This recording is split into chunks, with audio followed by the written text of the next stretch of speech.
ইসলামের চিকিৎসা ব্যবস্থা সম্পর্কিত একটি সংক্ষিপ্ত ও তথ্যবহুল আলোচনা করার চেষ্টা করব ইনশাআল্লাহ তাআলা। আমরা যারা দুনিয়াতে প্রেরিত হয়েছি বা দুনিয়াতে এসেছি, যতদিন আমাদের জীবন থাকবে, শ্বাস আমাদের বাকি থাকবে, ততদিন পর্যন্ত সুস্থতার সাথে সাথে অসুস্থতার মতো একটি বিষয় আমাদের সাথে ওতপ্রোতভাবে জড়িত। প্রত্যেক মানুষ আমরা জীবনে সুস্থ থাকতে চাই।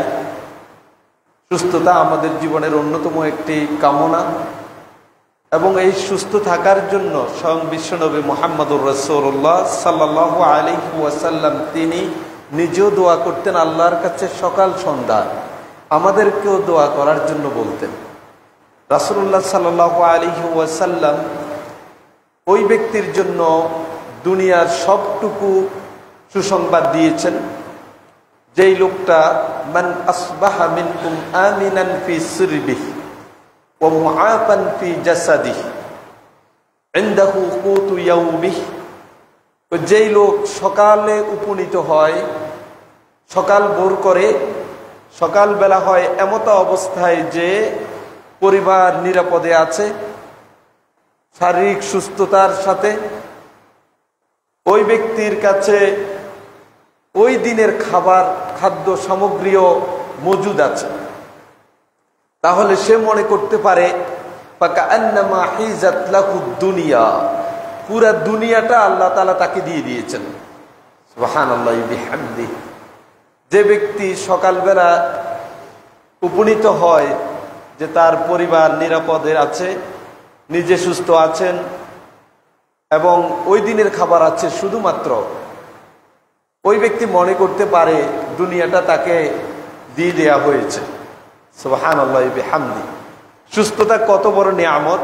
যে ব্যক্তি অসুস্থ তাকে জিজ্ঞেস করলে আমরা তার সর্বোত্তম উত্তর খুঁজে পাব। অথবা আমরা যখন অসুস্থ হই তখন আমরা অনুভব করতে পারি যখন সুস্থ ছিলাম সেই সময়টুকুর সাথে অসুস্থতার সময়টুকু কেমন যাচ্ছে। সেজন্য রাসূলুল্লাহ সাল্লাল্লাহু আলাইহি ওয়াসাল্লাম তিনি বলতেন সালুল্লাহাল আফওয়া ওয়াল আফিয়া, তোমরা আল্লাহর কাছে ক্ষমা প্রার্থনা করো, ক্ষমা চাও এবং সুস্থতা কামনা করো। একদিকে বললেন তোমরা ক্ষমা চাও আত্মিক সুস্থতার জন্য, আপনি ক্ষমা চাইলে আল্লাহ তাআলার পক্ষ থেকে ক্ষমা পেলে আমাদের আত্মার পরিশুদ্ধি হবে। সাথে বললেন ওয়াল আফিয়া, তার মানে তোমাদের দৈহিক সুস্থতাও আল্লাহর কাছে তোমরা চাও।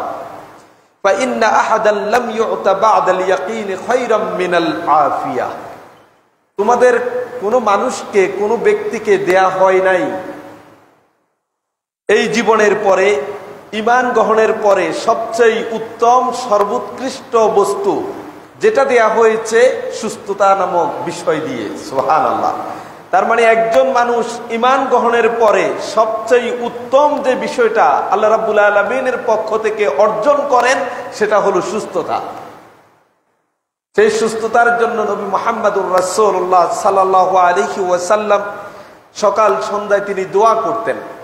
আমাদেরও উচিত সেই দোয়াগুলি নিয়মিত ফজরের সালাতের পরে, সন্ধ্যায় উপনীত হলে দোয়াগুলি পাঠ করে নবী মুহাম্মদুর রাসূলুল্লাহ সাল্লাল্লাহু আলাইহি ওয়াসাল্লামের সুন্নাহর আলোকে বাস্তবায়ন করা। তিনি বলতেন আল্লাহুম্মা ইন্নী আসআলুকাল আফিয়াতা ফিদ দুনিয়া ওয়াল আখিরাহ, হে আল্লাহ আমি আপনার কাছে চাই, কামনা করি দুনিয়া এবং আখিরাতের সুস্থতা। দুনিয়ার সুস্থতা, নিরাপত্তা, ঠিক অনুরূপভাবে আখিরাতেও আমার নিরাপত্তার আমি কামনা করছি আপনার কাছে। আল্লাহুম্মা ইন্নী আসআলুকাল আফওয়া ওয়াল আফিয়াতা ফি দীনি ওয়া দুনিয়ায়া ওয়া আহলি ওয়া মালি, হে আল্লাহ আমি আপনার কাছে কামনা করছি ক্ষমা এবং আমার দ্বীনি বিষয়ে, আমার দুনিয়াবি বিষয়ে, আমার পরিবার, আমার সম্পদ, সর্ব অবস্থায় আমি নিরাপত্তা আপনার কাছে চাই। আমি যাতে কোনো বিপদে না পড়ি, আমার শারীরিকভাবে যেমন অসুস্থতা বোধ না হয়, আমার সম্পদ যাতে নিরাপদে থাকে, পরিবার পরিজন যাতে সুস্থ থাকে, কোনো বিপদ মুসিবত যাতে তাদেরকে পেয়ে না বসে, সেইটাই আপনার কাছে আমি চাই। আর কি বলতেন, আল্লাহুম্মাস্তুর আওরাতি, হে আল্লাহ আমার পাপগুলি অপরাধগুলিকে আপনি গোপন করে রাখুন। ওয়া আমিন রাওয়াতি, এবং আমার যত ভয় ভীতি আছে, ভয়ের বিষয় আছে, সবগুলি আপনি নিরাপত্তা দিয়ে ডেকে দেন, নিরাপদ করে দেন। আমার ভয় আমার ভীতি আমার মধ্যে আপনি রাখবেন না, এটাকে দূর করে নিরাপত্তা দিয়ে আমাকে আবৃত করে নেন। আর কি বলতেন, আল্লাহুম্মা হাফাজনি মিন বাইনি ইয়াদাই, হে আল্লাহ আপনার কাছে আমি হেফাজত কামনা করছি, আপনি আমাকে হেফাজত করুন আমার সামনের দিক থেকে, ওয়ামিন খালফি আমার পিছনের দিক থেকে, ওয়া আন ইয়ামিনি আমার ডান দিক থেকে, ওয়া আন খালফি আমার, ওয়া আন শিমালি আমার বাম দিক থেকে, ওয়ামিন ফাওকি আমার উপর থেকে। সুবহানাল্লাহি বিহামদি। রাসূলুল্লাহ সাল্লাল্লাহু আলাইহি ওয়াসাল্লাম আল্লাহর কাছে হেফাজত চাচ্ছেন, আল্লাহ যাতে বিশ্বনবী মুহাম্মদুর রাসূলুল্লাহ সাল্লাল্লাহু আলাইহি ওয়াসাল্লামকে হেফাজত করেন, তার সামনের পিছনের ডান বাম উপর। সর্বশেষ কি বললেন, ওয়া আউযু বিআযমাতিকা আন ইগতালা মিন তাহতি, আমি যাতে জমিনে ভূমিধসের শিকার না হই, জমিনে যাতে ডেবে না যাই, সেটার জন্য আপনার মর্যাদার কাছেও আমি আশ্রয় চাই। সম্মানিত দিনী ভাইয়েরা, এই অংশটুকু থেকে আমরা বুঝতে পারলাম একজন মানুষ সুস্থ থাকবে এবং রবের কাছে সুস্থতা কামনা করবে, এটা নবী মুহাম্মদুর রাসূলুল্লাহ সাল্লাল্লাহু আলাইহি ওয়াসাল্লামের শিখানো সুন্নাহ। তথাপিও আমাদের মনে রাখা উচিত, এই চলার পথে, এই ছোট্ট জীবনে সুস্থতার সাথে সাথে অসুস্থ হব আমরা, এটা আমাদের তাকদিরে যার যেভাবে লিপিবদ্ধ করা আছে, পরীক্ষাকরণের লক্ষ্যে এটা মুখোমুখি আমাদেরকে হতে হবে। প্রত্যেক ব্যক্তি তার জীবনে দুঃখ কষ্টের সাথে সাথে রোগ ব্যাধিও তাকে পেয়ে বসে, আর এই রোগ ব্যাধির মাধ্যমে আল্লাহ তাআলা তাকে পরীক্ষা করতে চান। এটা প্রত্যেক ইমানদার এবং যারা কাফের, মুসলিম নন মুসলিম যারা আছে, সকলের জীবনেই এরকম বিপদ আপদ রোগ ব্যাধি এসে থাকে। সবচেয়ে মজার ব্যাপার হলো, আমরা যখন অসুস্থ হই, সেই অসুস্থতার সময়ে আমাদের করণীয় কি? সুস্থতার যেমনিভাবে আমাদের জীবনে অত্যন্ত গুরুত্বপূর্ণ একটা কামনীয় বিষয়, যেটা আমরা প্রত্যাশা করতে পারি, এত কিছু প্রত্যাশার পরেও আমাদের জীবনে কখনো না কখনো অসুস্থতা পেয়ে বসবে। সেক্ষেত্রে ইসলামের নির্দেশনাটা আমাদের প্রতি কি রয়েছে, আজকের এই আলোচনায় সে প্রসঙ্গটুকু তুলে ধরার চেষ্টা করবো ইনশাআল্লাহ তাআলা। সম্মানিত দিনী ভাইয়েরা, আপনারা জানেন অসুস্থতা দু ধরনের হতে পারে। একটা হচ্ছে আত্মিক অসুস্থতা, আপনার অন্তরের রোগে আক্রান্ত হয়েছেন। অন্তরের রোগ কি কি হতে পারে, যেমন হিংসা, বিদ্বেষ, গীবত, পরনিন্দা, পরচর্চা, অন্যের কোনো কিছু ভালো না লাগা, এইসব ইত্যাদি বিষয়গুলি, তাওহীদ এবং আল্লাহর একত্ববাদ, রাসূলুল্লাহ সুন্নাহ, এই সকলের বিষয়ে সংশয় সন্দেহ যদি আপনার মধ্যে বিরাজ করে, তাহলে বুঝতে হবে আপনার অন্তর রোগাক্রান্ত হয়েছে। তাহলে আত্মিক এই রোগ বা অন্তরের এই ব্যাধির ক্ষেত্রে আপনার চিকিৎসাটা একরকম হবে, আবার দৈহিক যেই অসুস্থতা বোধ আমরা করছি, সেটার জন্য আরেক ধরনের চিকিৎসার মুখোমুখি আপনাকে হওয়া লাগবে।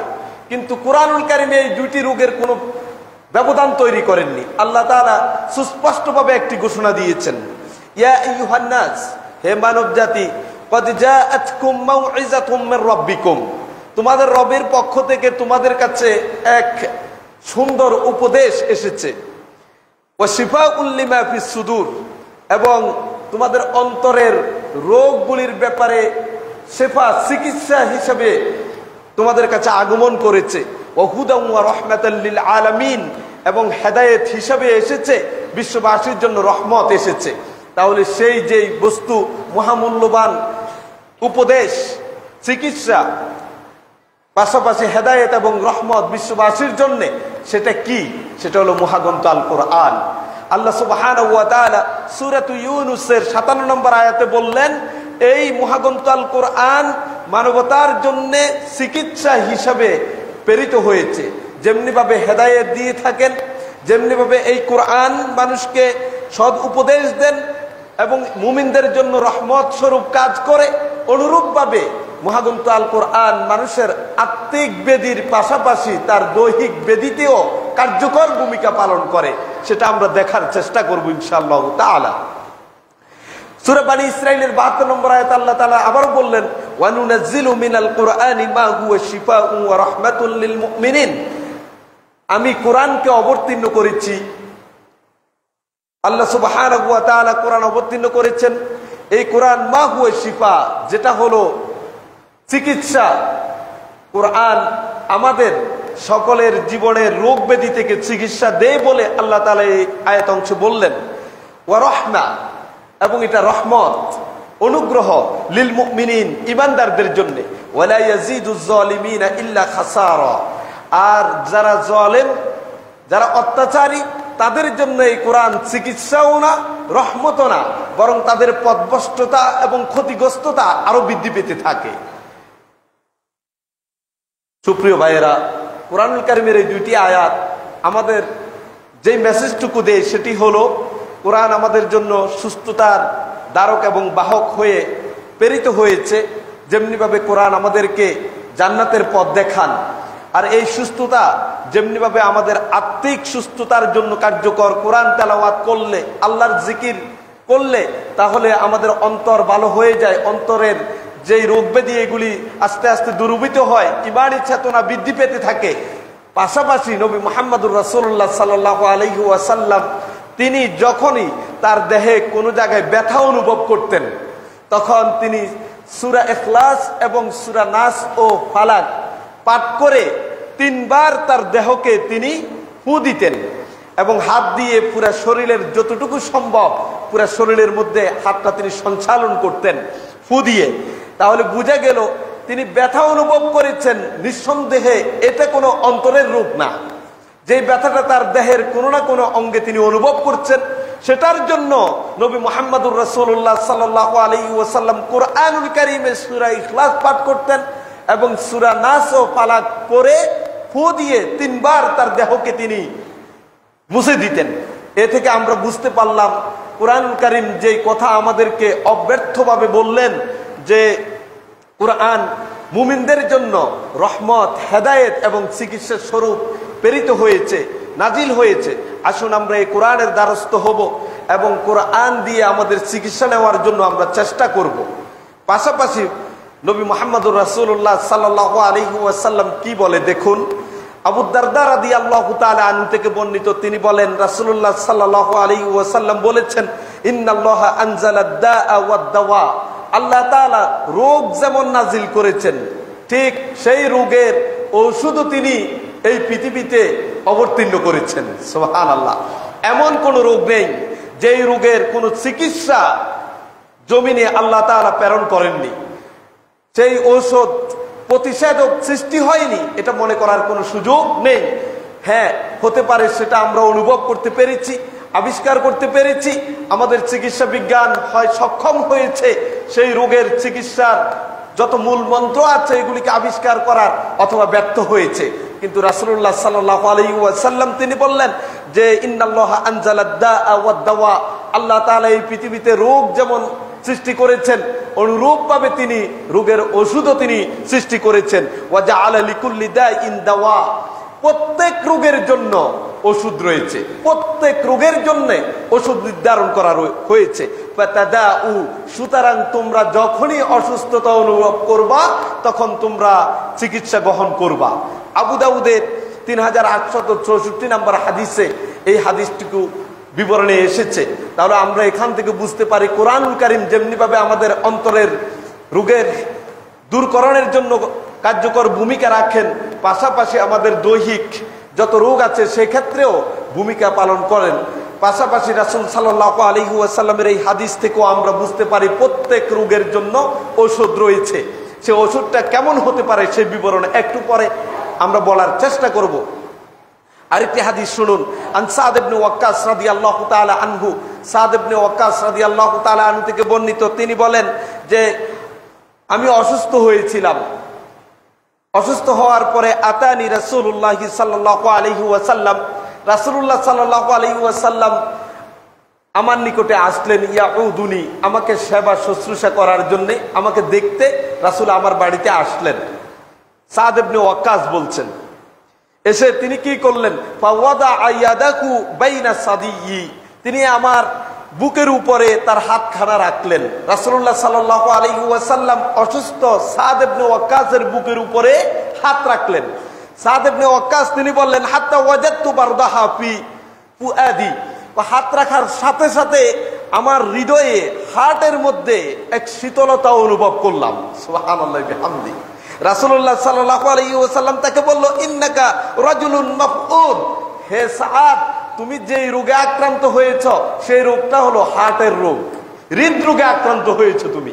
তাহলে রাসূলুল্লাহ সাল্লাল্লাহু আলাইহি ওয়াসাল্লাম সাদ ইবনে ওয়াক্কাসের যে বুকের মধ্যে হাত দেওয়ার কারণে তিনি শীতলতা অনুভব করলেন, বিপরীতে রাসূল বলে দিলেন তোমার রোগটা হলো হৃদরোগ। তাহলে করণীয় কি? রাসূল সাল্লাল্লাহু আলাইহি ওয়াসাল্লাম বললেন, তোমার এখন করণীয় হলো ইতিল হারিস ইবনে কালদা, হারিস ইবনে কালদার কাছে চলে যাও, তিনি সাকিব গোত্রের লোক। বা ইন্নাহু রাজুলুন ইয়াতাতাব্বাব, সে এমন একজন লোক যে হলো চিকিৎসক, তার কাছ থেকে তুমি হার্টের চিকিৎসা গ্রহণ করো। হার্টের যেই রোগ আছে সেটার ওষুধ তার থেকে ব্যবস্থাপত্র নিয়ে আসতে পারো। তাহলে এই হাদিস থেকে আমরা বুঝতে পারলাম কুরআনুল কারীমের এবং রাসূলুল্লাহ সাল্লাল্লাহু আলাইহি ওয়াসাল্লামের সুন্নাহর প্রমাণিত যে সকল দোয়া আছে, সেই দোয়া পাঠ করে আপনি ফু দেওয়ার মাধ্যমে যেমন চিকিৎসা নিতে পারেন, পাশাপাশি আপনার বৈষয়িক যে চিকিৎসার ব্যবস্থাপনা আছে সেটাও আপনি গ্রহণ করতে পারেন। রাসূল সাল্লাল্লাহু আলাইহি ওয়াসাল্লাম সেই কথাই সাদ ইবনে ওয়াক্কাসকে বললেন, তুমি ওই চিকিৎসকের কাছে চলে যাও যার নাম হলো হারিস ইবনে কালদা, তিনি হৃদরোগে বিশেষজ্ঞ। প্রিয় ভাইয়েরা, হাদিসটি বিবরণে এসেছে আবু দাউদের 3869 নাম্বার হাদিসে। তাহলে আমরা বুঝলাম যখনই আমাদেরকে রোগে পেয়ে বসবে, আমরা কোরআন কারীম থেকেও সেই রোগের চিকিৎসা ইচ্ছা করলে নিতে পারি। আবার চাইলে আমাদের চারপাশে যে সকল বিশেষজ্ঞ ডাক্তাররা গড়ে উঠেছেন অথবা তারা শিক্ষা অর্জন করেছেন, তাদের সেই অভিজ্ঞতা থেকেও আমরা চিকিৎসা নিতে পারি, সেটাও সুন্নাহ দ্বারা প্রমাণিত হলো।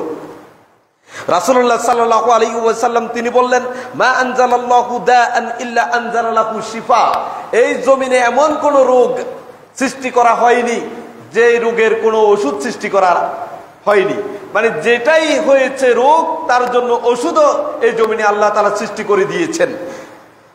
জাবের রাদিয়াল্লাহু তাআলা আনহু থেকে বর্ণিত, তিনি বলেন রাসূলুল্লাহ সাল্লাল্লাহু আলাইহি ওয়াসাল্লাম বললেন, লিকুল্লি দাইন দাওয়া, প্রত্যেক রোগের জন্য রয়েছে ঔষধ। ফাইজা উসিবা দাওয়া উদ্দাই বারাআ বিইজনিল্লাহ, তবে মনে রাখতে হবে কোন ব্যক্তি অসুস্থ হওয়ার পরে সে যখন ওষুধ সেবন করে অথবা চিকিৎসা গ্রহণ করে, যে ধরনের চিকিৎসাই হোক না কেন, ওই চিকিৎসা দিয়ে সে যদি রোগ মুক্তির আশা করে, মনে রাখতে হবে এই রোগ মুক্তি আল্লাহর আদেশে হয়ে থাকে। ওই ঔষধের, ওই চিকিৎসার কোনো অধিকার নেই, প্রভাব বিস্তার করার ক্ষমতা নেই যতক্ষণ পর্যন্ত আল্লাহর আদেশ না আসবে। প্রিয় ভাইয়েরা, খুতবার যেই প্রথম অংশে কোরআনুল কারীম থেকে চিকিৎসা নেওয়ার পাশাপাশি বিশেষজ্ঞ ডাক্তারদের থেকে চিকিৎসা নেওয়ার বৈধতা রয়েছে, সেটা আমরা বুঝতে পারলাম। এ পর্যায়ে যে বিষয়টা আপনাকে জানাবো, আমাদের সমাজে কিছু মানুষদেরকে আমরা দেখি, আমার পরিচিত এক বন্ধু আছে, সে যখনই অসুস্থ হয় কখনো ডাক্তারের কাছে যায় না, কোনো ওষুধ সেবন করে না। তাকে জিজ্ঞেস করলাম কেন? সে উত্তরে বলে, যিনি আমাকে রোগ দিয়েছেন তিনি আমাকে সুস্থ করবেন, সুতরাং আমি ওষুধ খেয়ে তার প্রতি তাওয়াক্কুলটা কমিয়ে দিব কেন? আমি তার প্রতি ঈমানের সর্বোচ্চ জায়গা থেকে, তাওয়াক্কুলের সর্বোচ্চ জায়গা থেকে আমি অবস্থান করতে চাই, যাতে করে যিনি আমাকে রোগ দিয়েছেন তিনি আমাকে এই রোগ থেকে মুক্তি দিয়ে দিবেন, আমি কোনো ওষুধ সেবন করতে চাই না। তাহলে প্রশ্ন দাঁড়ায়, আমরা যারা অসুস্থ হওয়ার পরে চিকিৎসা নেওয়ার জন্যে, সেই চিকিৎসাটা কোরআন থেকে হোক, সেই চিকিৎসাটা রাসূলুল্লাহ সাল্লাল্লাহু আলাইহি ওয়াসাল্লামের সুন্নাহ দ্বারা প্রমাণিত জারফুক দিয়ে হোক, অথবা বিশেষজ্ঞ ডাক্তারের মাধ্যমে হোক, যদি আমরা চিকিৎসা গ্রহণ করি তাহলে সেটা কি তাওয়াক্কুলের পরিপন্থী হবে কিনা আমরা দেখার চেষ্টা করি। এক্ষেত্রে উলামায়ে কেরাম ফুকাহায়ে এজামের 3টি বিপরীতমুখী বক্তব্য আছে, সেগুলি আমরা এক এক করে জানার চেষ্টা করি। প্রথমত, এক শ্রেণীর উলামায়ে কেরাম ফতোয়া দিয়ে থাকেন যে যারা অসুস্থ হওয়ার পরে চিকিৎসা গ্রহণ করে না তারা প্রকৃতপক্ষে আল্লাহর প্রতি তাওয়াক্কুল করেন বলেই তারা চিকিৎসা নেন না, আর এই চিকিৎসা নেওয়াটা তাওয়াক্কুলের পরিপন্থীও বটে। যারা চিকিৎসা নিতে নিষেধ করেন তারা চিকিৎসা গ্রহণ করা তাওয়াক্কুলের, আল্লাহর প্রতি তাওয়াক্কুল বা ভরসা নির্ভরতার পরিপন্থী মনে করেন। দলিল হিসেবে তারা পেশ করেন ইবনে আব্বাস রাদিয়াল্লাহু তাআলা আনহুর হাদিস। সহিহ বুখারীর 6472 নম্বর হাদিসে এসেছে যে রাসূলুল্লাহ সাল্লাল্লাহু আলাইহি ওয়াসাল্লাম বললেন, ইয়াদখুলুল জান্নাতা মিন উম্মতি ৭০,০০০ বিগাইরি হিসাবিন, আমার উম্মতের ৭০,০০০ লোক বিনা হিসাবে জান্নাতে যাবে। তারা হলো হুমুল্লাযিনা লা ইস্তারকুন ওয়া লা ইয়াতাতায়্যারুন, যারা অসুস্থ হওয়ার পরে কোনো জারফুকও গ্রহণ করে না, ওয়ালা ইয়াতাতায়্যারুন, এবং কুলক্ষণ শুভলক্ষণ নির্ধারণ করে গণকের কাছে যাওয়া, চিকিৎসকের কাছে যাওয়া, কোথাও তারা দ্বারস্থ হয় না, বরং ওয়া আলা রাব্বিহিম ইয়াতাওয়াক্কালুন, তারা তাদের রবের উপর তাওয়াক্কুল করে। এই হাদিস থেকে বোঝা গেল অসুস্থ হওয়ার পরে যারা জারফুক গ্রহণ করে না, কোনো ডাক্তার বিশেষজ্ঞর দ্বারস্থ হয় না, তারা প্রকারান্তরে তাদের রবের উপরেই তাওয়াক্কুল করে। আর যারা অসুস্থ হওয়ার পরে জারফুক নিয়ে থাকে অথবা ওষুধ সেবন করে থাকে, তারা তার রবের প্রতি তাওয়াক্কুলটা যথাযথভাবে করলো না, এটা তাওয়াক্কুলের পরিপন্থী তারা বলে থাকেন এই হাদিসের আলোকে। আমরা দেখি দ্বিতীয় যে শ্রেণীর উলামায়ে কেরাম বলেন এটা তাওয়াক্কুলের পরিপন্থী না, বরং এটা তাওয়াক্কুলের সর্বোচ্চ স্তরের পৌঁছার পরিপন্থী। স্বাভাবিক তাওয়াক্কুলের পরিপন্থী কাজ চিকিৎসা গ্রহণ করাটা হতে পারে না। হ্যাঁ, কোনো ব্যক্তি যদি আল্লাহর প্রতি তাওয়াক্কুলের সর্বোচ্চ স্তরে পৌঁছতে চায় তাহলে সে যেন এই চিকিৎসা গ্রহণ না করে। সাধারণ তাওয়াক্কুল এটাকে চিকিৎসা নেওয়ার কারণে ব্যাহত করবে না। সর্বোচ্চ জায়গায় পৌঁছতে হলে অবশ্যই তাকে চিকিৎসা বর্জন করতে হবে। তারা সেই ক্ষেত্রে দলিল হিসাবে পেশ করেন আবু বকর রাদিয়াল্লাহু তাআলা আনহু, আবু দারদা রাদিয়াল্লাহু তাআলা আনহু সহ এক শ্রেণীর তাবিঈন এবং একদল বিশেষজ্ঞ ব্যক্তি এবং সুফি, তারা এই নীতির আলোকে চিকিৎসা গ্রহণ করাকে তাকওয়ার সর্বোচ্চ স্তরে পৌঁছার পরপন্থী মনে করেন বলেই চিকিৎসা গ্রহণ করা থেকে তারা দূরে থাকতেন। সেই সকল ব্যক্তিদের মধ্যে আবু বকর রাদিয়াল্লাহু তাআলা আনহু রয়েছেন, আবু দারদা রাদিয়াল্লাহু তাআলা আনহু রয়েছেন।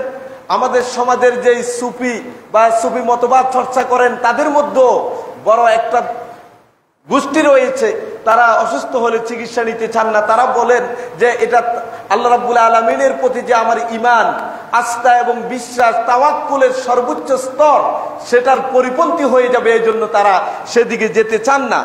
এই সম্পর্কে আউজাজুল মাসালিক কিতাবুল জামি'এর বায়ানু তুআলিজুল মারিদ অধ্যায়ে ৬ষ্ঠ খণ্ডের ৩১০ থেকে ৩১১ নম্বর পৃষ্ঠায় বিস্তারিতভাবে তুলে ধরেছেন যারা অসুস্থ হলে চিকিৎসা গ্রহণ থেকে বিরত থাকেন, তাওয়াক্কুলের সর্বোচ্চ স্তরে পৌঁছার পরিপন্থী মনে করে সেই সকল বিবরণ সেখানে তুলে ধরেছেন। তাহলে আমরা বুঝতে পারলাম, প্রথম যারা মনে করেন যে ওষুধ সেবন করা, চিকিৎসা গ্রহণ করা এটা প্রাথমিক পর্যায় থেকে তাওয়াক্কুলের পরিপন্থী, তারা সহিহ বুখারীর বর্ণনা দিয়ে প্রমাণ করতে চেয়েছেন। দ্বিতীয়ত যারা বলছেন স্বাভাবিক বা প্রাথমিক স্তরের তাওয়াক্কুলের পরিপন্থী নয়, বরং সর্বোচ্চ স্তরে পৌঁছার পরিপন্থী এটা, তারা আবু বকর রাদিয়াল্লাহু তাআলা আনহু এবং কতিপয় সাহাবী তাবিঈনদের জীবন আদর্শ থেকে তারা নীতি এবং আদর্শ গ্রহণ করার চেষ্টা করেছেন।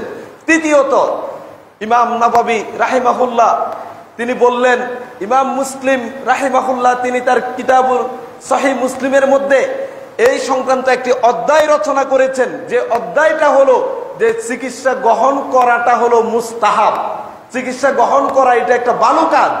এই মর্মে রাসূল সাল্লাল্লাহু আলাইহি ওয়াসাল্লামের কিছু হাদিস তিনি নিয়ে আসছেন।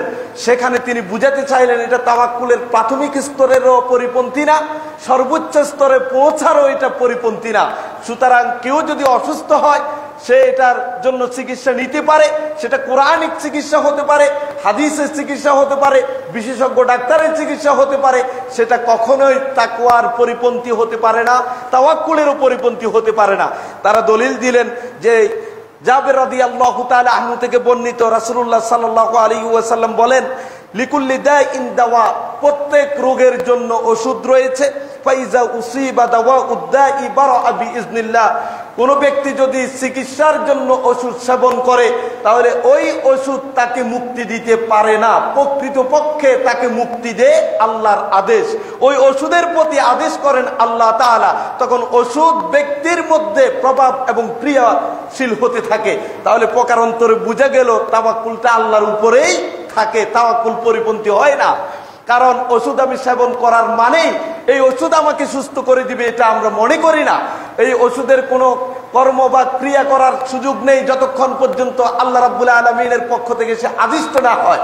সুতরাং এই নীতি এবং আদর্শের আলোকে আমরা বলতে পারি ওষুধ সেবন করে চিকিৎসা গ্রহণটা তাওয়াক্কুলের পরিপন্থী নয়, বরং ওষুধ সেবন করে আল্লাহর উপরেই তাওয়াক্কুল করলাম যে তিনি যাতে ওষুধের প্রতি আদেশ করেন আর যার ফলে আমি সুস্থ হয়ে যাই। কারণ আমরা অনেককেই তো দেখি যে চিকিৎসা নেওয়ার পরেও সুস্থ হচ্ছে না, তার মানে ওই ওষুধের প্রতি আল্লাহর আদেশ নেই।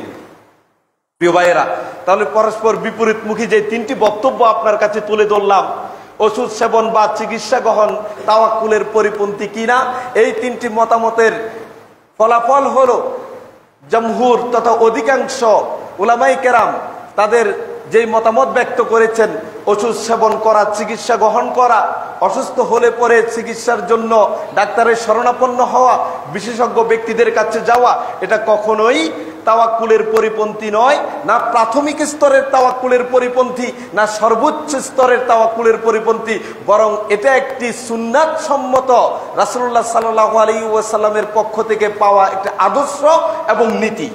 প্রিয় ভাইয়েরা, চলুন এ পর্যায়ে আপনাকে আরেকটি বিষয় জানানোর চেষ্টা করি, সেটা হলো আত-তাদাউবি বিল হারাম। আমরা যেই চিকিৎসা গ্রহণ করি সেই চিকিৎসা হারাম বস্তু দিয়ে চিকিৎসা নেওয়া যাবে কিনা, এই ফতোয়াটা আমরা অনেক জায়গায় মুখোমুখি হই। আমি আপনাদেরকে আজকে বিস্তারিতভাবে জানান দেওয়ার চেষ্টা করব। হারাম বলতে ধরুন মদ যেমন হারাম, মদের ব্যাপারে আল্লাহ তাআলা কোরআনে বললেন কি যে এর মধ্যে কিছু উপকারও আছে, উপকার আছে।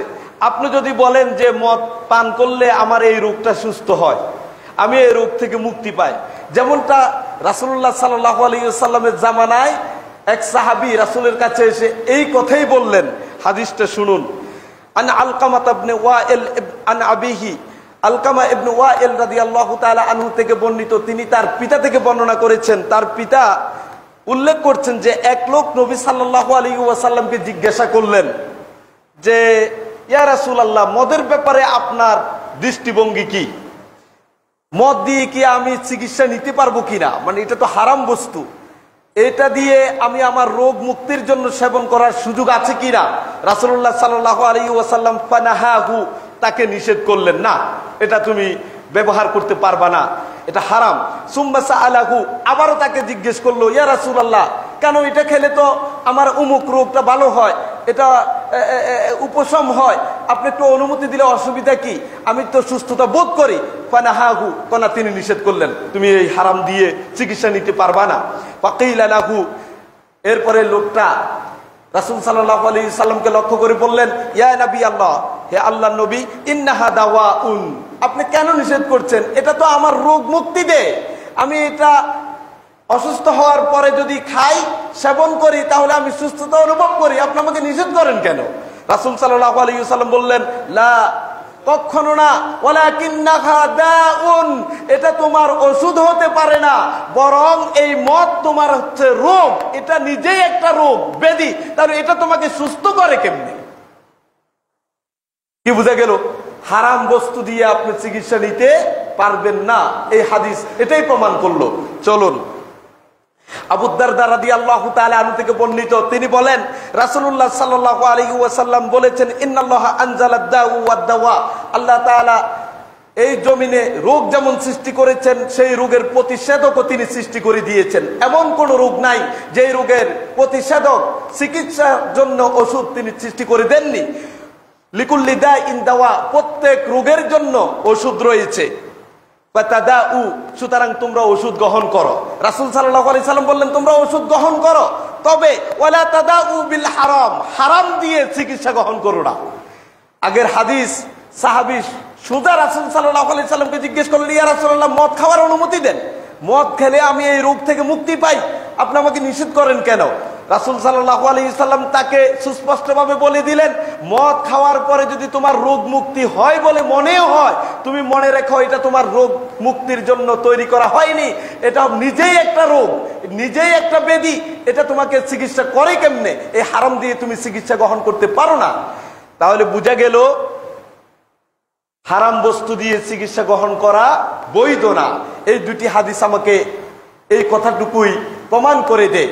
কিন্তু বিপরীতে উলামায়ে কেরামের এবং মুহাদ্দিসিনে আযমের বিশাল একটা দল রয়েছে যে হারাম বস্তু দিয়ে প্রয়োজনে, যখন হালাল বস্তু দিয়ে চিকিৎসা নেওয়ার মতো আর কোনো সুযোগ নেই, অভিজ্ঞ মুসলিম ডাক্তার যদি আপনাকে বলে যে আপনার এই চিকিৎসা শুধুমাত্র এই জিনিস দ্বারাই সম্ভব, যে জিনিসটা আদৌ হালাল না, তখন আপনাকে এই রোগ থেকে মুক্তি পাওয়ার জন্যে হারাম বস্তু সাময়িকভাবে গ্রহণ করার অনুমোদন ইসলামে দেয় কিনা, সে প্রসঙ্গে কোনো দলিল পাওয়া যায় কিনা আমরা একটু দেখি।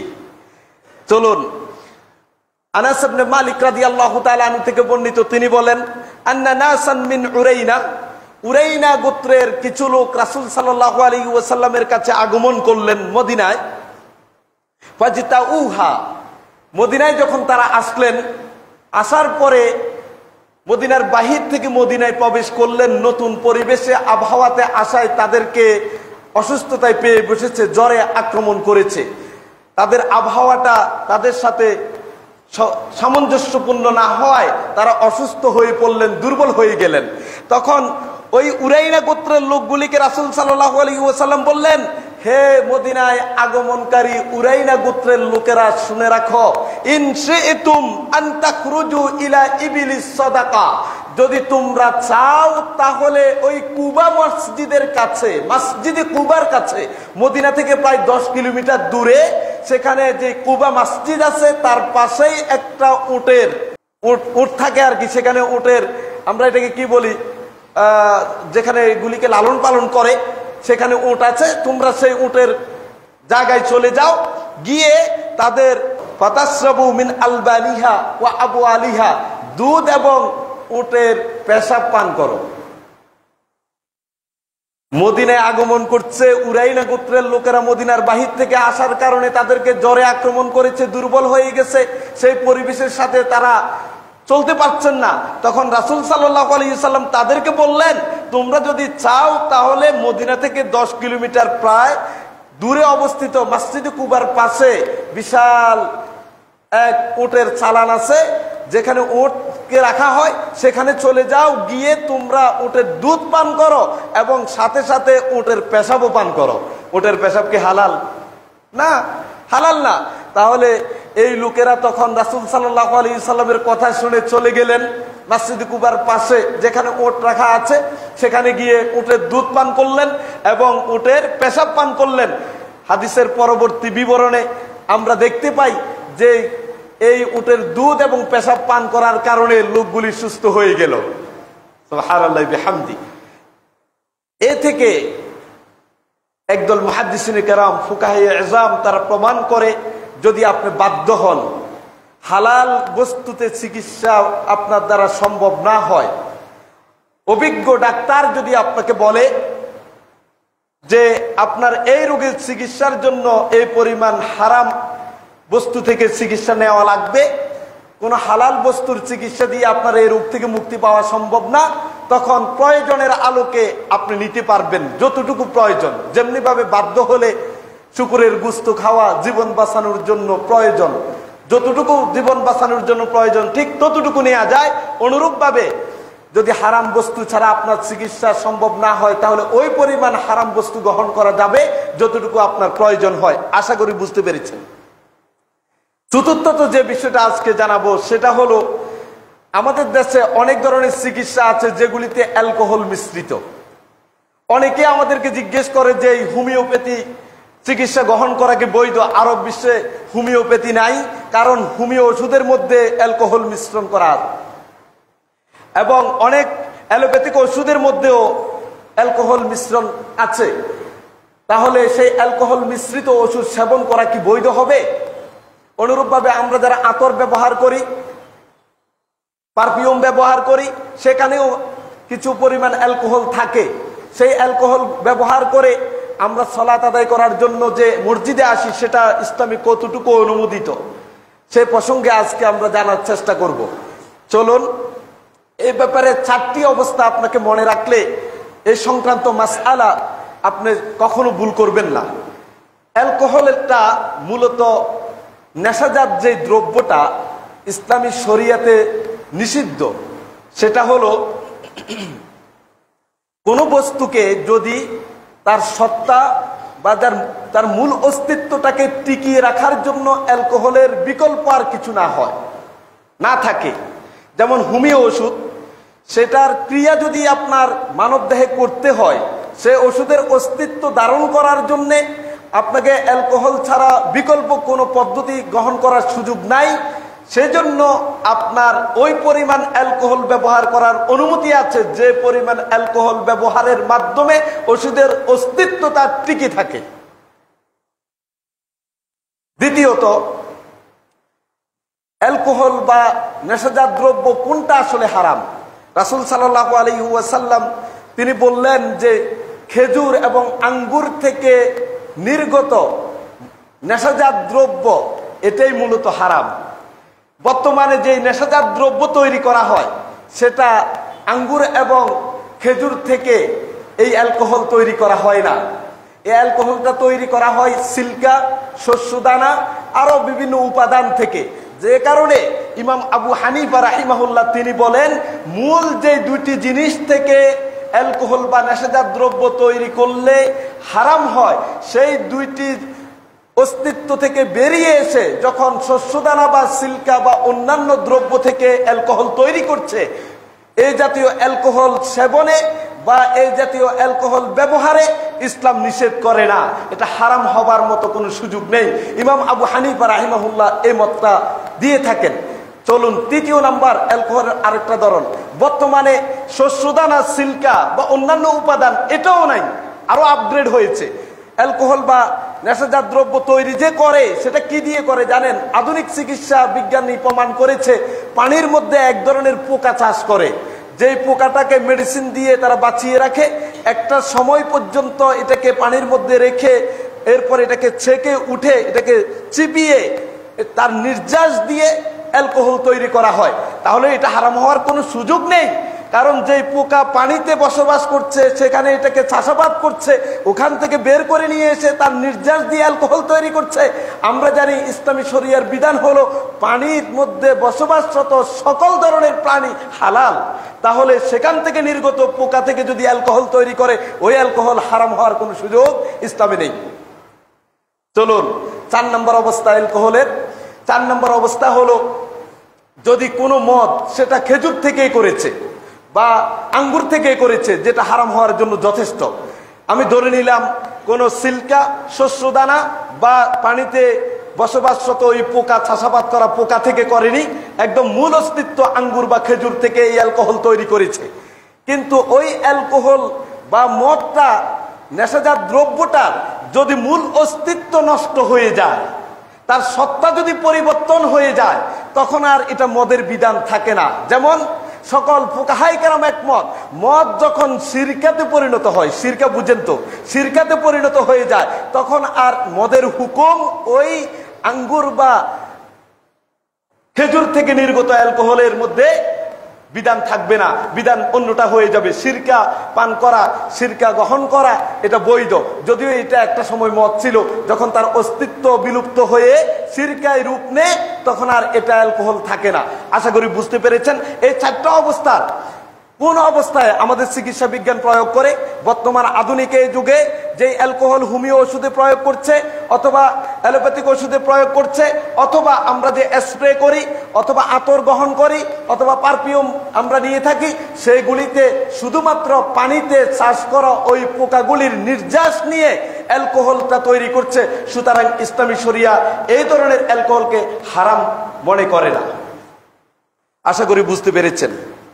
চলুন, রাসূলুল্লাহ সাল্লাল্লাহু আলাইহি ওয়াসাল্লামের জামানায় সুন্নাহর আলোকে তিনি কি কি চিকিৎসা গ্রহণ করতেন সেটা থেকে আমরা কিছু বোঝার চেষ্টা করব, যদিও সময় আমাকে সুযোগ দিবে না শেষ করার জন্য। তার এক নম্বর হলো, রাসূল সাল্লাল্লাহু আলাইহি ওয়াসাল্লাম যখনই অসুস্থ হতেন তখন তিনি জারফুক দিতেন কোরআন কারীমের আয়াতগুলি পাঠ করে, এবং রাসূল সাল্লাল্লাহু আলাইহি ওয়াসাল্লামের সুন্নায় প্রমাণিত বিশুদ্ধ দোয়াগুলি পাঠ করে তিনি জারফুকের মাধ্যমে নিজেও চিকিৎসা গ্রহণ করতেন এবং সাহাবায়ে কেরামকে চিকিৎসা নিতে বলতেন। আমাদের প্রতি এই নির্দেশনাটা আছে। বর্তমানে যেমন আপনারা জানেন যে ব্ল্যাক ম্যাজিক যেটা আছে বা জিনের আসর আছে অথবা আনুষঙ্গিক আরো যা অসুস্থতার ধরন আছে, আপনি চাইলে কোরআন এবং সুন্নাহর আলোকে সেই দোয়াগুলি পাঠ করে কোরআনের আয়াত সূরা নাস, ফালাক এবং ইখলাস পড়ে আপনি ফু দিতে পারেন। যেমনিভাবে রাসূল সাল্লাল্লাহু আলাইহি ওয়াসাল্লামের হাদিস হলো, যখনই তিনি কোনো ব্যথা অনুভব করতেন শরীরে তখন তিনি সূরা ফালাক, সূরা নাস এবং সূরা ইখলাস 3 বার পাঠ করে তার সারাটা শরীরে ফু দিতেন 3 বার এবং সারা শরীর মুছে দিতেন। এটা সুন্নাহ সম্মত, রাসূল সাল্লাল্লাহু আলাইহি ওয়াসাল্লামের চিকিৎসা পদ্ধতির অন্তর্ভুক্ত। দ্বিতীয়ত তিনি কি করতেন? আত-তাদাবি বিল হাব্বাতিস সাউদা, তিনি চিকিৎসা গ্রহণ করতেন কালো জিরা দিয়ে। কালো জিরা ব্যাপারে রাসূল সাল্লাল্লাহু আলাইহি ওয়াসাল্লামের বক্তব্য হলো, ইন্না হাযিল হাব্বাতাস সাউদা শিফাউন মিন কুল্লি দাইন ইল্লা মিনাস সাম। এটা এমন এক দানা, এমন একটি দানা যেই দানার চিকিৎসা সকল রোগের জন্য রয়েছে শুধুমাত্র মৃত্যু ব্যতীত। সুবহানাল্লাহ বিহামদি। রাসূল বলেছেন, সেখানে সন্দেহের কোনো সুযোগ আছে বলে আমরা মনে করি না। কারণ এরপরেও আমরা অনেকে বলি, কই আমি তো কালো জিরা খাইয়েছি, কোনো তো আমি চিকিৎসা পেলাম না, আমি তো জারফুক নিয়েছি, আমার কোনো উন্নতি হলো না, আমি তো মধু খেয়েছি, রাসূল সাল্লাল্লাহু আলাইহি সাল্লাম মধু দিয়ে সেই ডায়রিয়া আক্রান্ত লোকের চিকিৎসা করেছেন, আমি তো মধু খেলে আরো বেড়ে যাচ্ছে, তাহলে কারণটা কি? সে প্রসঙ্গ একটু পরে বলার চেষ্টা করব। চলুন, রাসূল সাল্লাল্লাহু আলাইহি ওয়াসাল্লামের চিকিৎসা পদ্ধতির আরেকটি ছিল ঠান্ডা পানি। রাসূল সাল্লাল্লাহু আলাইহি সাল্লাম কি করতেন? তিনি বলতেন, কোনো ব্যক্তি যখন জ্বরে আক্রান্ত হয়, জ্বরে আক্রান্ত হলে রাসূল বললেন তাকে পানি দাও, তার শরীরে পানি দিয়ে মুছিয়ে দাও। আর আমরা জ্বর হলে গোসল করতে নিষেধ করি, যে পানিতে যাওয়া যাবে না, পানি ব্যবহার করা যাবে না, জ্বর বেড়ে যেতে পারে।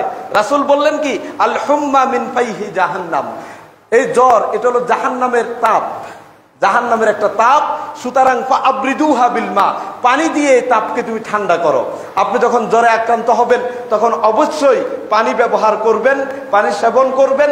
আমরা ছোটবেলায় দেখেছি আমাদের মায়েদের অসুস্থতা সময়ে উপরে একটা জারের মতো বসিয়ে ফোঁটা ফোঁটা পানি কপালের মধ্যে দিত, পিছনে এগুলি আস্তে আস্তে পরে গড়িয়ে গড়িয়ে চলে যেত। তারা সেই সুন্নাহর আলোকে চিকিৎসাটাই গ্রহণ করতেন।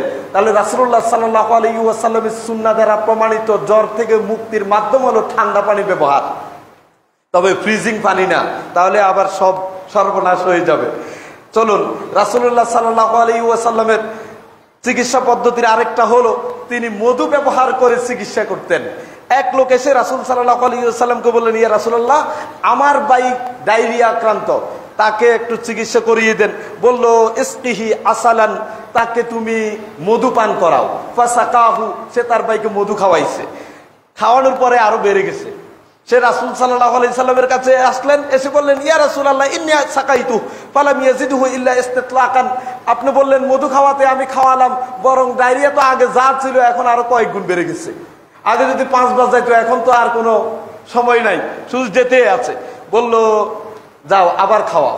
এভাবে 3 বার রাসূল সাল্লাল্লাহু আলাইহি সাল্লামের কাছে আসলেন, প্রত্যেকবারে বললেন মধু খাওয়াও, আর এদিকে ডায়রিয়া বাড়তেছে। প্রত্যেকবার বললেন মধু খাওয়া, ডায়রিয়া বাড়ে। 3 বার যাওয়ার পরে চতুর্থবারে যখন আসলো, রাসূল সাল্লাল্লাহু আলাইহি সাল্লাম বলল, আবারও মধু খাওয়াও। চতুর্থবার বললেন মধু খাওয়াও, ডায়রিয়া ভালো হয়ে যাবে। তখন লোকটা গেল, যাওয়ার পরে আবারও খাওয়াইছে, বেড়ে গেছে। রাসূল সাল্লাল্লাহু আলাইহি সাল্লাম বলল, শোনো, সাদাকাল্লাহ ওয়া কাযাবা বাতনা আখিক, আল্লাহ সত্য বলেছেন যে মধুর মধ্যে চিকিৎসা আছে, তাহলে এটা ভুল হওয়ার কথা না, মিথ্যা হওয়ার কথা না। বরং তোমার ভাইয়ের পেটে মিথ্যা কথা বলছে। কি বুঝলেন? বলল সাদাকা আল্লাহ। আল্লাহ তাআলা কুরআনুল কারীমে বললেন মধু সেবন করলে সুস্থতা পাওয়া যায়। শুনুন সূরা নাহলের 68 এবং 69 নম্বর আয়াতে আল্লাহ তাআলা কি বলেন?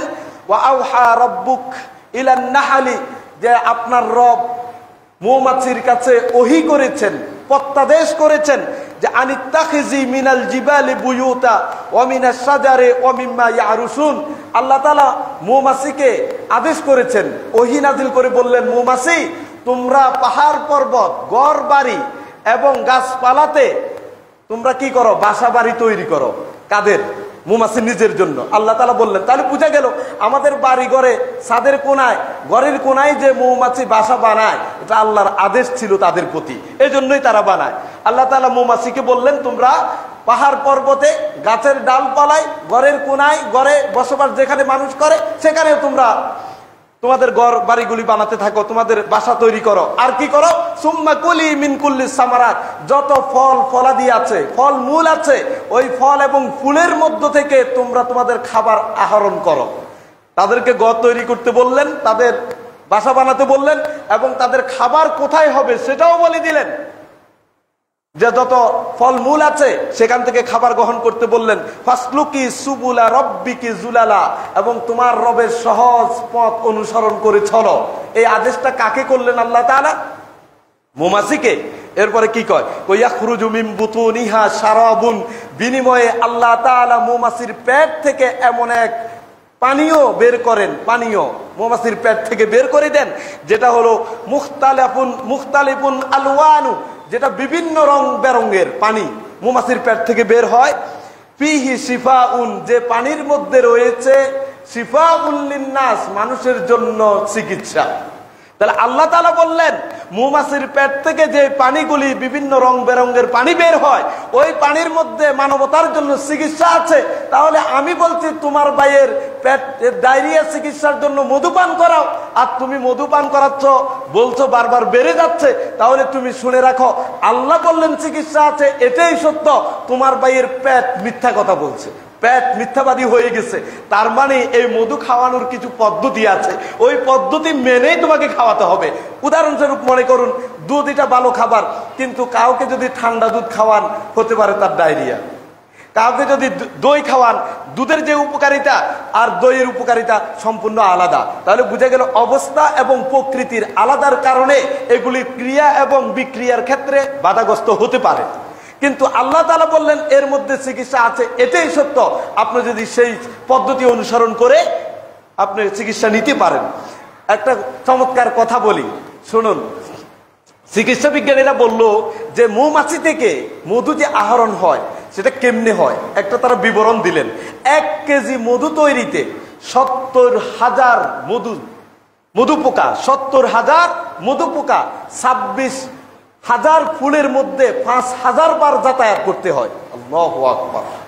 1 কেজি মধু তৈরি হতে 70,000 মধু পোকা 26,000 ফুলের মধ্যে যেতে হয়, 26,000 ফুলের মধ্যে সে বিচরণ করতে হয় এবং 5,000 বার যেতে হয়। সুবহানাল্লাহ বিহামদি। এরপরে 1 কেজি মধু সেখান থেকে বের হয় এবং তাদের জীবন প্রণালীটা কত স্বচ্ছ এবং পরিচ্ছন্ন আপনি শুনলে অবাক হবেন যে আল্লাহ তাআলা মানুষের সাথে মৌমাছির জীবন প্রণালীটাকে অনেকাংশে মিল করে দিয়েছেন। মানুষের যেমন একজন শাসক থাকে, তাদেরকে নিয়ম কানুন আইন দিয়ে পরিচালনা করেন, মৌমাছির জন্য এইরকম তাদের একজন রানী শাসক থাকে। যেখানেই বাসা তৈরি করে সেখানে একজন শাসক থাকে, রানী মৌমাছি, পুরুষ না। সে তাদের অধীনস্থ যত মৌমাছি আছে, মধু পোকা আছে, তাদেরকে বিভিন্ন দায়িত্বে নিয়োজিত করেন।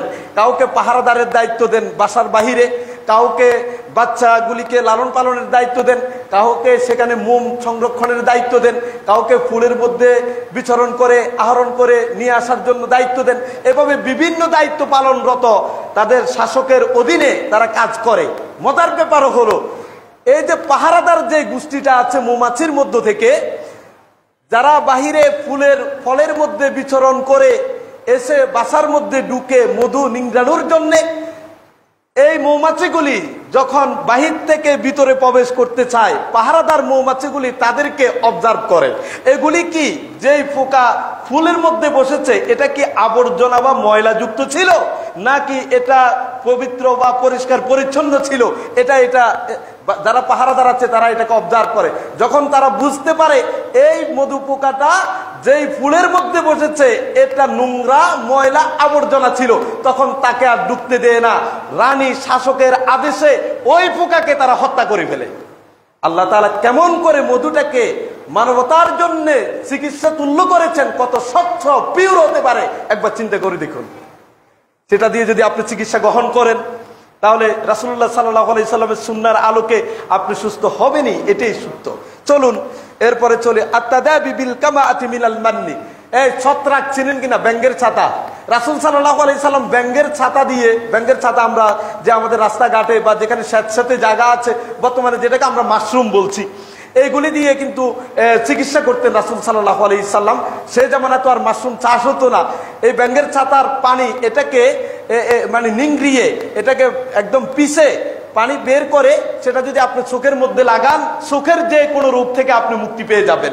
আবু হুরায়রা রাদিয়াল্লাহু তাআলা আনহু তিনি বললেন, আমার একটা দাসী ছিল, যে দাসী রাত কানা। আমি তখন ব্যাঙের ছাতা এটাকে নিয়ে এসে এটাকে পিষলাম, তার পানি বের করে আমার ওই দাসীর চোখের মধ্যে প্রতি রাতে দিতাম। আলহামদুলিল্লাহ, আল্লাহ রাব্বুল আলামিনের যেই রহমতে আমার ওই দাসী সুস্থ হয়ে যায়। সুবহানাল্লাহ বিহামদি। তাহলে আপনি এত ডাক্তার সবরত্ব দূরাচ্ছেন কেন? আপনার হাতের কাছে থাকা সুন্নাহ সম্মত এই চিকিৎসাগুলি গ্রহণ করুন। শুধু তাই না, রাসূল সাল্লাল্লাহু আলাইহি সাল্লাম কি বলে দেখুন, আল কামাতু মিনাল মান্নি। ওই যে এই ব্যাঙের ছাতাটা হলো বনি ইসরাইলদেরকে যে আল্লাহ তাআলা আকাশ থেকে খাবার দিতেন, মান্না এবং সালোয়া, ব্যাঙের ছাতাটা ওই মান্নারই একটা অংশ। আল্লাহু আকবার। মাশরুম, সেটা দিয়ে আপনি চোখের চিকিৎসা নিতে পারেন। এবং রাসূল সাল্লাল্লাহু আলাইহি ওয়াসাল্লাম তিনি বললেন যে ওয়ামা হুয়া শিফাউল লিল আইন, এই ব্যাঙের ছাতা বা ছত্রাক এটা মানুষের চোখের রোগের জন্য চিকিৎসা। চলুন আর কি দিয়ে, আত-তাদাবি বিল কুহুল, যেই সুরমা লাগিয়ে আপনি চিকিৎসা গ্রহণ করতে পারবেন। রাসূল সাল্লাল্লাহু আলাইহি ওয়াসাল্লামের একটা সুরমা দানি ছিল, সেটা তিনি প্রতিদিন রাতে সুরমাদানি ব্যবহার করে তারপর ঘুমাতে যেতেন। তাহলে আমরাও সুরমাদানি ব্যবহার করলে কি হবে দেখুন।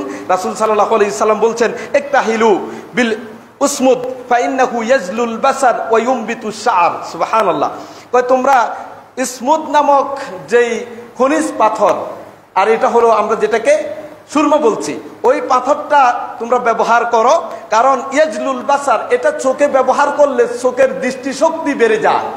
ওয়ায়ুমবিতুশ শা'r, এবং চোখের পাতার যেই চুলগুলি আছে এগুলি গজাতে থাকে। এটা রাসূল সাল্লাল্লাহু আলাইহি ওয়াসাল্লাম নিয়মিত এই চিকিৎসা গ্রহণ করতেন। আর কি করতেন তিনি করতেন আত-তাদাবি বিল আজওয়া, আজওয়া খেজুর খেতেন। আজওয়া খেজুর এখন আমাদের চারপাশে অ্যাভেলেবেল পাওয়া যায়। রাসূল সাল্লাল্লাহু আলাইহি ওয়াসাল্লাম তিনি বলেন যে আল আজওয়াতু মিনাল জান্নাহ, আজওয়া খেজুরটা জান্নাতি একটা ফল, জান্নাত থেকে আসা একটা ফল। সুবহানাল্লাহ। আল আজওয়া মিনাল জান্নাহ ওয়া হিয়া শিফাউম মিনাস সাম। কোন ব্যক্তি যদি আজওয়া খেজুর খায় তাহলে তাকে কোনো বিষাক্ত বস্তু বা বিষাক্ত প্রাণী দংশন করলে কার কোনো ক্ষতি করতে পারবে না।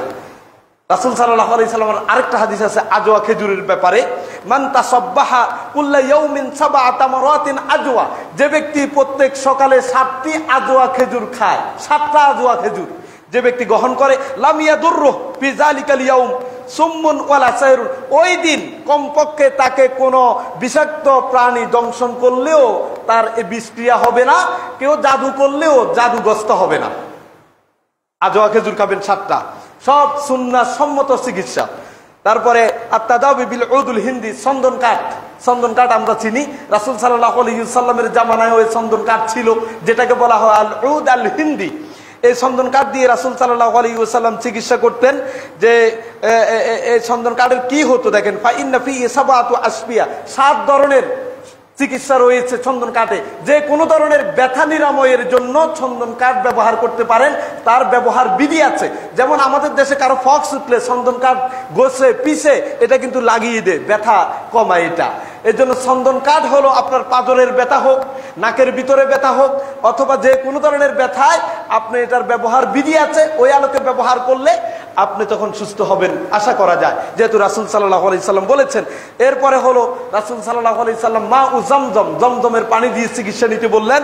কারণ জমজমের পানি যদি কেউ পান করে, আসমানের নিচে জমিনের উপরে সবচেয়ে বরকতময় পানি হলো জমজমের পানি, এর চেয়ে উত্তম কোনো পানি হতে পারে না। রাসূল সাল্লাল্লাহু আলাইহি ওয়াসাল্লাম তিনি বললেন ওয়া শিফাউম মিনাস সুকুম, এই জমজমের পানি হলো তাবৎ সকল রোগের চিকিৎসা। তারপরে লবণ দিয়ে চিকিৎসা নিতেন রাসূল সাল্লাল্লাহু আলাইহি সাল্লাম।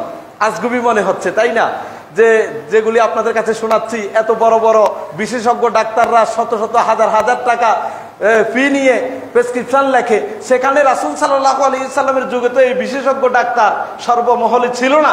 তখন কিন্তু এই সকল সুন্নাহ আলোকে চিকিৎসায় সাহাবায়ে কেরাম গ্রহণ করতেন, সুস্থ হয়েছেন। আজকে আমাদের ঈমান তাওয়াক্কুল ওই পর্যায়ে না থাকার কারণে, অথবা সেই ব্যবস্থাপনার পদ্ধতিগুলি যথাযথভাবে আমরা অনুসরণ না করার কারণে হচ্ছে না। একটা কথা বলেই শেষ করব, শুনুন। আলী রাদিয়াল্লাহু তাআলা আনহু থেকে বর্ণিত, রাসূল সাল্লাল্লাহু আলাইহি সাল্লাম বলেন যে একবার রাসূল সাল্লাল্লাহু আলাইহি সাল্লাম রাতের বেলা নামাজ পড়তেছিল। হঠাৎ যখন তিনি হাতটা জমিনে রাখলেন, সিজদায় যাবেন, তখন একটা বিচ্ছু এসে তার হাতের মধ্যে দংশন করছে। তিনি দ্রুত সালাত শেষ করলেন, শেষ করে তিনি বললেন লাআনাল্লাহুল আকরাব, আল্লাহ তাআলা ওই বিচ্ছুর উপর লানত দেখ, অভিশাপ দেখ, মানে বদদুয়া করলেন। বদদুয়া করে বললেন মা তাদাউ মুসাল্লিয়ান ওয়ালা গায়রা আও নাবিয়ান ওয়া গায়রা, যে বিচ্ছু নবীদেরকেও ছাড়ে না, নামাজীদেরকে পর্যন্ত ছাড়লো না। আমি তো নামাজ পড়তেছি, কোনো বর্ণনা আসছে আমি তো একজন নবী, আমাকেও কামড় দিতে সে কি করলো না, কার্পণ্য করলো না, সুতরাং আল্লাহ লানত করুক তার উপরে, তাকে বদদুয়া দিচ্ছেন। এরপরে কি করলেন, সুম্মা দাআ বিমিলহিন ওয়া মাইন, তিনি তার পরিবারকে বললেন এই লবণ নিয়ে আসো আর এক পেয়ালা পানি নিয়ে আসো। লবণ আর পানি দুইটাকে তিনি একসাথে করলেন, করার পরে তিনি ওই পানি যেখানে দংশন করছে এখানে এক এক করে ডালতে লাগলেন, পানি দিয়ে সিটা দিলেন, আবার ডাললেন। রাসূল সাল্লাল্লাহু আলাইহি ওয়াসাল্লাম তিনি বলেন যে এইভাবে করার কারণে আল্লাহ তাআলা তাকে এই দংশিত জায়গাটা ব্যথা এবং বিষক্রিয়া থেকে তাকে মুক্তি দিয়ে দিলেন। সুবহানাল্লাহি বিহামদি। প্রিয় ভাইয়েরা, আসুন জাইতুনের তেল দিয়েও অনুরূপভাবে চিকিৎসা গ্রহণ করা যায়। এগুলি হলো রাসূল সাল্লাল্লাহু আলাইহি ওয়াসাল্লামের জামানা থেকে চলে আসা আল্লাহর কিছু নেক বান্দারা, অথবা যারা এই সুন্নাহর প্রতি অগাধ আস্থা এবং বিশ্বাস রাখে, এখনো এটা চলমান। আমরা দেখতে পাচ্ছি আকস্মিকভাবে আপনি দেখবেন বর্তমান সময়ে সে হারানো সুন্নাতগুলি অনেকাংশে আবার পুনর্জীবিত হচ্ছে। আমাদের যারা কোরআন এবং সুন্নাহর ছাত্র, অথবা কোরআন এবং সুন্নাহ বুঝতে চায়, দেখবেন এখন তারা মধু ব্যবহারের এবং জাইতুন ব্যবহারের ক্ষেত্রে, আজওয়া খেজুর ব্যবহারের ক্ষেত্রে, কালো জিরা ব্যবহারের ক্ষেত্রে আগের চেয়ে আমরা ছোটবেলায় যে পরিমাণ না দেখতাম তার চেয়ে অনেক বেশি মানুষেরা এখন আসক্তি দেখতে পাওয়া যায়। আশা করা যায় এগুলি সুন্নাহর প্রতিফলনে বটে। আল্লাহ তাআলা আমাদের প্রাত্যহিক জীবনের যত ইবাদত আছে সেই সকল ইবাদতের পাশাপাশি চিকিৎসার ক্ষেত্রেও যদি আমরা সুন্নাহর আলোকে চিকিৎসা গ্রহণ করি, তাহলে একদিকে যেমন সুস্থ হব, পাশাপাশি রাসূলুল্লাহ সুন্নাহর কারণে সওয়াবেরও অধিকারী হব। তবে এটা মনে রাখতে হবে, আমরা আপনাকে বলছি না যে বিশেষজ্ঞ ডাক্তারের কাছে গিয়ে চিকিৎসা নেওয়া হারাম, যাওয়া যাবে না, না, এটা কোশ্চিন কালেও না। আমরা শুরুতেই একটি হাদিস শুনিয়েছি, রাসূল সাল্লাল্লাহু আলাইহি ওয়াসাল্লাম তার সাহাবীকে বলল তুমি হৃদরোগে আক্রান্ত, সুতরাং ওই হারিস ইবনে কালাদা তিনি হৃদরোগের বিশেষজ্ঞ, তার কাছে চলে যাও, তার থেকে তুমি চিকিৎসা নাও। আপনি সেই চিকিৎসাও নিতে পারেন, তবে চিকিৎসা গ্রহণের ক্ষেত্রে হারাম বস্তু দিয়ে চিকিৎসা নেওয়া যাবে কিনা সে প্রসঙ্গে আপনার কাছে তুলে ধরেছি, এবং এই চিকিৎসা গ্রহণ কি তাওয়াক্কুলের পরিপন্থী কিনা সেটাও তুলে ধরেছি, এবং অ্যালকোহল মিশ্রিত যেই ওষুধগুলি আছে সেগুলি গ্রহণ করা সুযোগ আছে কিনা সে প্রসঙ্গে কথা বলার জন্য চেষ্টা করেছি। আল্লাহ তাআলা আজকের এই আলোচনা থেকে আমাদেরকে কিছু বুঝে শুনে সুন্নাহর আলোকে চিকিৎসা গ্রহণ করার তৌফিক দান করুন। সুবহানাকাল্লাহুম্মা ওয়া বিহামদিকা আশহাদু আল্লা ইলাহা ইল্লা আনতা আস্তাগফিরুকা ওয়া আতুবু ইলাইক।